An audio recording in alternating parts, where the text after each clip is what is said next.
Hi, third grade. Okay, so today, as we finish up our story of Grandma and the Great Gourd, we're going to take a look at page 43 in your book. And if you notice on 43, there are four comprehension questions, and then there's space, and you're going to write your answer right in your book. Okay, that seems weird, doesn't it? But you're going to write your answer right in your book.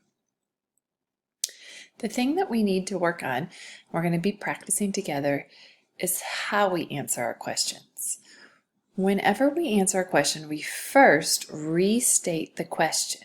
Okay, so we're going to use words directly from the question to begin our answer. Let's take a look at number one. How can the reader tell that Grandma and the Great Gourd is a traditional tale? So we're going to take our answer, we're going to start our answer with words straight from the question. How would we start that? Ready?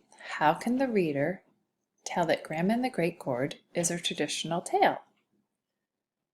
Okay, so we're going to start with the reader can tell that Grandma and the Great Gourd is a traditional tale by, okay, so our answer is going to start with the words straight from the question. The reader can tell that, and we can say Grandma and the Great Gourd, or we could say that the story,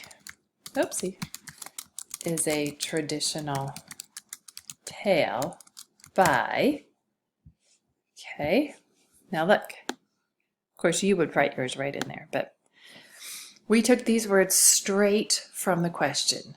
The reader, and then we move this word can over here. The reader can tell that the story, or Grandma and the Great Gourd, is a traditional tale by, have we answered anything yet? No, we've just restated. State it again. So the first step we do is restate, and then the second step is going to be our answer. So let's do this. Let's change our answer. How about we change our answer color to blue? Then we'll know. Okay, so restate's going to be your yellow, and then our answer is going to be in blue. On this, in your book, you're just going to write a straight sentence, right? Okay, so the reader can tell that the story is a traditional tale by, or because, I guess we could do either one, by or because, why?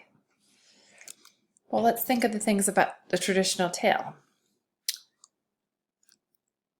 The events could not really happen. Animals act like humans, right? They talk, they walk, act like humans, they reason. And what else about a traditional tale? We learn about another culture, right? We're learning, culture. We're learning about another place. We're learning about a place that's a Bengali traditional tale, so we're learning about a place in Africa. Okay, so you wouldn't have to write all of that, but you could give one of those examples, okay? But you're going to start your answer with restating, and then you're going to finish it with your answer. The reader can tell the story is a traditional tale. I think it should probably say because the events could not really happen. Animals act like humans, and we learn about another culture. Okay? If you need to pause the video. But we're going to move on to number two. Why does the author include words that imitate sounds? So first we're going to start by restating. We're going to take words straight from the question. Why does the author include words that imitate sounds? The author includes words that imitate sound. Imitate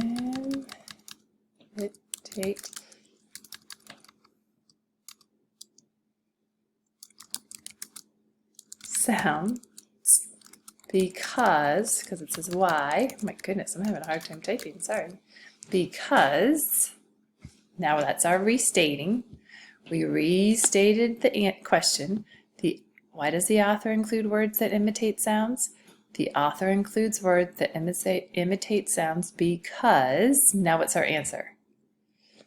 Why do they put that hush, hush, hush, or whoosh, psh, psh, or my grandma's heart went thump, thump, thump. Why? Because the author wants to describe the event with great detail, or because the author wants us to, great detail, whoopsie. Okay, because the author wants us to understand what was happening in the moment, or the author is adding great description. Okay, so you're going to write your answers in your book, and you're going to go on to do number 3 and number 4. You need to make sure that you restate by taking words straight from the question and then give your answer. Now, of course, you're not doing it on little Post-it notes. You're doing it in one complete sentence, but make sure you restate and then answer. Make sure you post a picture of your page when you finish, or your TED. Okie doke. Have fun.